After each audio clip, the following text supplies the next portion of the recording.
మరి యువ నాయకులు ఎవరైతే బాగుంటుంది? నారా లోకేష్ గారు మీకు యువ నాయకులు కావాలా, జగన్మోహన్ రెడ్డి గారు కావాలా?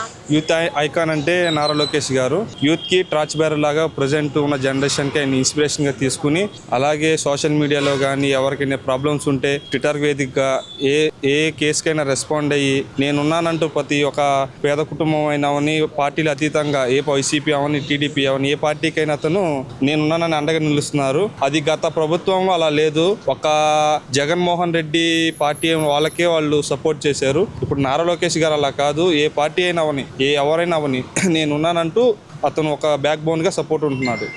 మీరు యువత కదా, నారా లోకేష్ గారు మరి యువతకు సపోర్ట్ గానే ఉంటున్నారు, ఐకాన్ అంటున్నారు కదా, యువతకు ఏం చేస్తున్నారు అంటారు? నారా లోకేష్ గారు ఒకటే టార్గెట్ పెట్టుకున్నారు. 24-29 కల్లా ఆంధ్ర యూత్ మొత్తానికి 20 లక్షల ఉద్యోగాలుగా టార్గెట్ పెట్టుకున్నారు. అది ఎట్టైనా కంప్లీట్ చేయాలని అతను చాలా కష్టపడుతున్నారు. ఇప్పటికే అనేక రకాల కంపెనీలు, ఐటీ కంపెనీలు కానీ సాఫ్ట్వేర్స్ కానీ చాలా తెచ్చారు. అవి ఒక్కొక్కరికి అందరు పెడుతున్నారు, జాబ్ మేళా పెడుతున్నారు. ప్రతి కాన్స్టిట్యున్సీలో జాబ్ మేళా పెట్టించేసి చాలా సపోర్ట్ చేస్తున్నారు యూత్ని.